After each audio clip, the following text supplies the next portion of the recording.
Dear students and learners of Sound Madrasa SS High School, you are welcome to our online class. I am an assistant teacher of your school, Muhammad Abul Kalam. I hope you are well. I am also fine by the grace of Allah. Today's topic is use of the right form of verbs. আজকের আমাদের বিষয় হচ্ছে use of the right form of verbs. সাধারণত 6, 7, 8 এ এই use of right form of the verbs থেকে 5 mark দেওয়া থাকে। আমরা যদি ভার্বের সঠিক ব্যবহার না জানি ওটার আনসার করতে পারবো না। সেজন্য সেটার আনসার ভালোভাবে করার জন্য আজকে আমি আপনাদের সামনে কিছু ভার্বের পরিচিতি, এরপর ভার্বের ব্যবহারের নিয়ম আর একটা উদাহরণ দিয়ে এই জিনিসটা বোঝানোর ভালোভাবে চেষ্টা করব এবং শেষ পর্যন্ত থাকলে এবং ভালোভাবে দেখলে আশা করি তোমরা উপকৃত হবে। একটা ভার্বের সাধারণত 3টা ফর্ম থাকে: প্রেজেন্ট, ফার্স্ট পার্টিসিপল। যেমন ধরো নাম্বার 1 বি অর্থ হওয়া। এর প্রেজেন্ট ফর্ম এ 3টা উপাদান থাকে: এম, ইজ, আর। ফার্স্ট হচ্ছে ওয়াজ, ওয়ার। ফার্স্ট পার্টিসিপল হচ্ছে বিন। এটা একটু ভালো করে দেখবে, কারণ অনেক সময় শূন্যস্থানে ব্র্যাকেটে অথবা উপরের বক্সে বি থাকে, আর ওখান থেকে আমাদের ব্যবহার করতে হয় এম, ইজ, আর অথবা ওয়াজ, ওয়ার অথবা বিন, যেখানে যেটা প্রয়োজন হয়। কোনটা কখন প্রয়োজন হয় সেটা আমরা নিচে বুঝতে পারব। বি অর্থ হওয়া, এটার প্রেজেন্টে 3টা উপাদান থাকে: am, is, are, was, were, been. Number 2 prepare অর্থ প্রস্তুত করা। প্রিপেয়ারের ফার্স্ট ফর্ম হচ্ছে প্রিপেয়ার্ড, ফার্স্ট পার্টিসিপল হচ্ছে প্রিপেয়ার্ড। নাম্বার 3 কল অর্থ ডাকা। কলের ফার্স্ট ফর্ম হচ্ছে কল্ড, ফার্স্ট পার্টিসিপল হচ্ছে কল্ড। নাম্বার 4 ওয়েস্ট অর্থ অপচয় করা। ফার্স্ট ফর্ম হচ্ছে ওয়েস্টেড, ফার্স্ট পার্টিসিপল হচ্ছে ওয়েস্টেড। নাম্বার 5 রিমাইন্ড অর্থ মনে রাখা। ফার্স্ট ফর্ম হচ্ছে রিমাইন্ডেড, ফার্স্ট পার্টিসিপল হচ্ছে রিমাইন্ডেড। নাম্বার 6 ওয়েট অর্থ অপেক্ষা করা। ফার্স্ট ফর্ম হচ্ছে ওয়েটেড, ফার্স্ট পার্টিসিপল হচ্ছে ওয়েটেড।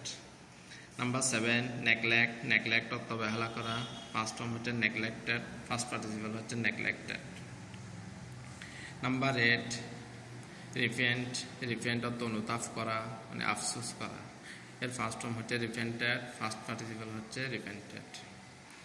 নাম্বার 9 মেক অর্থ তৈরি করা। ফার্স্ট ফর্ম হচ্ছে মেড, ফার্স্ট পার্টিসিপল হচ্ছে মেড। নাম্বার 10 ফলো অর্থ অনুসরণ করা। ফার্স্ট ফর্ম হচ্ছে ফলোড, ফার্স্ট পার্টিসিপল হচ্ছে ফলোড। নাম্বার 11 গো অর্থ যাওয়া। ফার্স্ট ফর্ম হচ্ছে ওয়েন্ট, ফার্স্ট পার্টিসিপল হচ্ছে গন। নাম্বার 12 রাইট অর্থ লেখা। ফার্স্ট ফর্ম হচ্ছে রোড, ফার্স্ট পার্টিসিপল হচ্ছে রিটেন। নাম্বার 13 বাই অর্থ ক্রয় করা। ফার্স্ট ফর্ম হচ্ছে বট, ফার্স্ট পার্টিসিপল হচ্ছে বট। এবার হচ্ছে রুল। কোন ফর্ম কোথায় ইউজ করবো সেটা রুলগুলো ভালো করে খেয়াল করে নেবে, আশা করি আনসার করতে পারবে। Rule 1 present indefinite. টেন্সে সাধারণত 12টা প্রকার থাকে, এর মধ্যে প্রেজেন্ট ইনডিফিনিট হচ্ছে একটা। প্রেজেন্ট ইনডিফিনিটে সাধারণত সাবজেক্ট প্লাস ভার্বের সাথে S by S plus object বা এক্সটেনশন। কারণ ভার্বের সাথে এস বাই এস এর একটা ব্যাপার আছে, সেজন্য আমি এখানে স্টার মার্ক দিয়ে রাখছি, নিচে একটু খেয়াল করো। সাবজেক্ট প্রেজেন্ট ইনডিফিনিট টেন্সে সাবজেক্ট যদি থার্ড পারসন সিঙ্গুলার হয় তবে ভার্বের সাথে এস বা ইয়েস যোগ হয়। যেমন আই গো টু স্কুল, এখানে গো এর সাথে এস বা ইয়েস যোগ হয় নাই, কারণ আই হচ্ছে ফার্স্ট পারসন। এর নিচে দেখা হি গোস টু স্কুল, এখানে গো এর সাথে ইয়েস যোগ হয়েছে। প্রেজেন্ট ইনডিফিনিট টেন্স যেহেতু হি থার্ড পারসন সিঙ্গুলার, সেজন্য গো এর সাথে এস বা ইয়েস যোগ হয়েছে। এরপর হচ্ছে রুল 2 ফার্স্ট ইনডিফিনিট টেন্সে সাবজেক্ট প্লাস ভার্বের first plus object oblique extension. First indefinite টেন্সে সাবজেক্টের সাধারণত ভার্বের ফার্স্ট ফর্ম হয়। যেমন I went to school, go এর ফার্স্ট ফর্ম হচ্ছে ওয়েন্ট। যেহেতু আমি স্কুলে গিয়েছিলাম, এটা ফার্স্ট ইনডিফিনিট টেন্স, সেই জন্য গো না অবশ্যই এখানে হচ্ছে went. I went to school. Rule 3 active ভয়েসে সাধারণত am, is, are, was, were plus ভার্বের সাথে এনজি হয়। ভয়েস 2 প্রকার: active voice, passive voice. Active ভয়েসে সাধারণত am, is, are, was, were পর ভার্বের সাথে আইএনজি হয়। আর প্যাসিভ ভয়েসে am, is, are, was, were plus ভার্বের সাথে ভার্বের ফার্স্ট পার্টিসিপল হয়। যেমন I am writing a letter, এখানে অ্যাক্টিভ ভয়েস যেহেতু I am writing a letter, present continuous tense, I am এর পর ভার্বের সাথে আইএনজি হয়েছে। আর a letter is written by me, এটা যেহেতু প্যাসিভ ভয়েস সেহেতু ইজ এর পর ভার্বের ফার্স্ট পার্টিসিপল হয়েছে।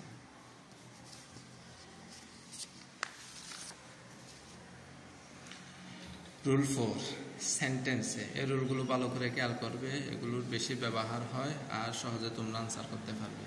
রুল 4, সেন্টেন্সে do, does, did, can, could, may, might, shall, should, will, would, must, need, dare, had, better, would, better এগুলোর পর মেন ভার্ব বসে।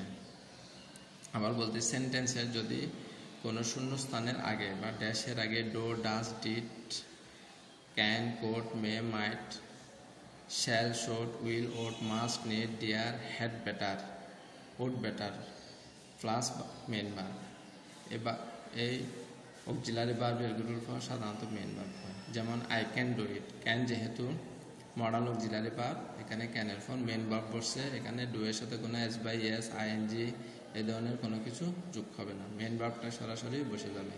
He will go to school, উপরে অক্সিলারি ভার্বে যে উইল আছে, উইলও একটা মডাল অক্সিলারি ভার্ব, কিন্তু উইলের পর মেন ভার্বটা বসছে, গো এর কোনো গোসও হয় না, ওয়েন্টও হয় না, গনও হয় না, এই ভার্বগুলোর পর মেন ভার্বটা বসে। রুল 5, সেন্টেন্সে যদি have, has, had, having, be, been, being. আবার বলতেছি সেন্টেন্সে যদি have, has, had, having, be, been, being plus ভার্বের ফার্স্ট পার্টিসিপল, শূন্যস্থানের আগে যদি এই অক্সিলারি ভার্বের উপাদানগুলো থাকে তাহলে বসবে যে কি ভার্বের ফার্স্ট পার্টিসিপল। যেমন I have gone to Dhaka, আমি ঢাকায় গিয়েছি, এটা প্রেজেন্ট পারফেক্টে। আর হ্যাভ, হ্যাভ যেহেতু বসছে গো না হয়ে যাবে গন। এর নিচে আছে it can be done, can উপরের নিয়মে আমরা শিখেছি ক্যানের পর মেন ভার্ব বসছে, কিন্তু নিচের নিয়মে শিখেছি যে বি এর পর ভার্বের ফার্স্ট পার্টিসিপল, সেজন্য ক্যান বি ডো না হয়েছে যে ডান, ইট ক্যান বি ডান, এটা হতে পারে।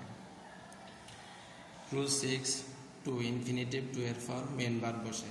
যেমন I don't want to buy this book, I don't উপরে একটা নিয়মে শিখেছি do, does, did, can, could, may, might, shall, should, will, would এগুলোর পর মেন ভার্ব বসেছে। এখানে ডোন্ট ওয়ান্ট, ওয়ান্ট তো চাওয়া, আমি চাই না।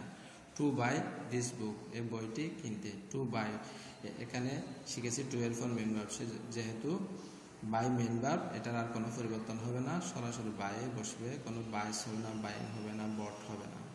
তাহলে এখানে দুইটা নিয়মের ব্যবহার এই সেন্টেন্সে তোমরা দেখতে পাচ্ছ।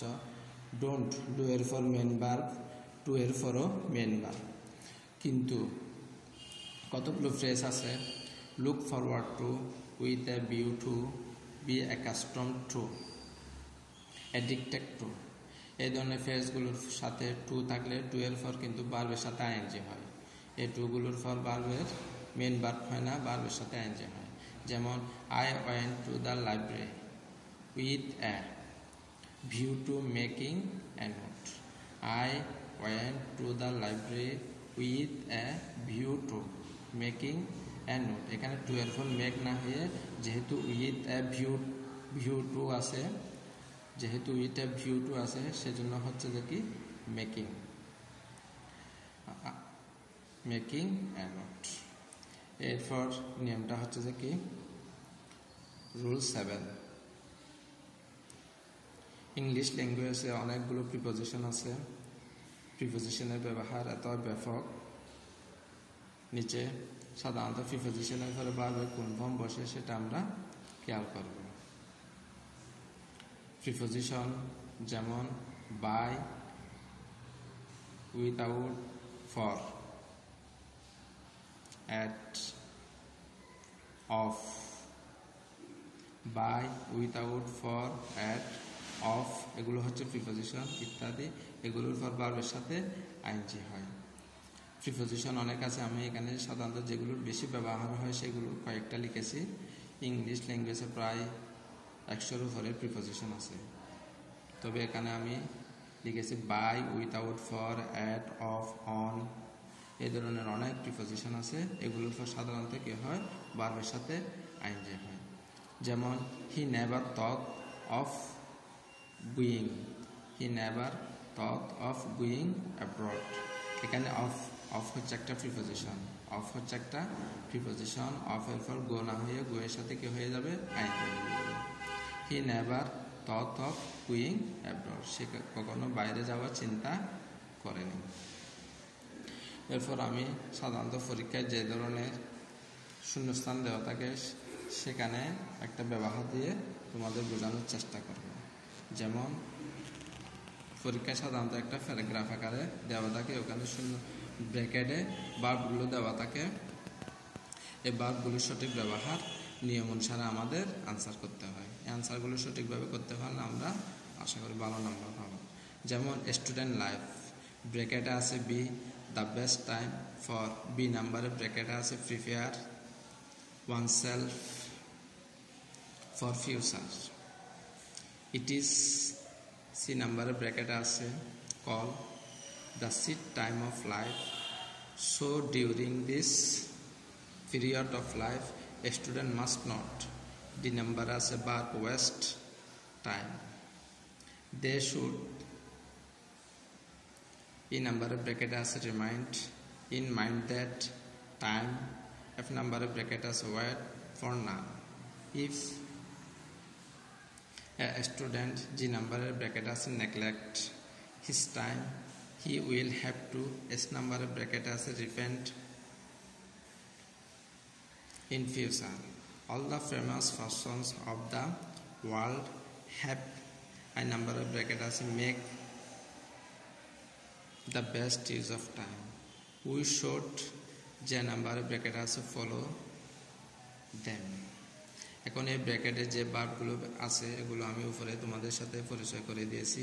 এগুলোর কোনটার অর্থ কী হয়, ফার্স্ট ফর্ম কী হয়, ফার্স্ট পার্টিসিপাল কী হয়, এবং নিচে দেখে দিয়েছি কোনটার first form, present form, first participle form কোনটার সাথে আইএনজি কখন হয়, এই নিয়মগুলো দেখে দিয়েছি।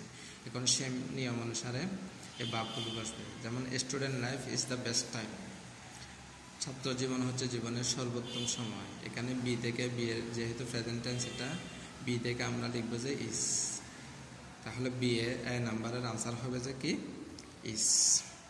Is the best time for, preposition for বসছে উপরের নিয়মে শিখছি। প্রিপোজিশনের পরে ভার্বের সাথে কি হয়, আইএনজি, সেই জন্য প্রিপেয়ারের সাথে হবে আইএনজি। আনসার হবে যে কি প্রিপেয়ারিং, আনসার হবে প্রিপেয়ারিং।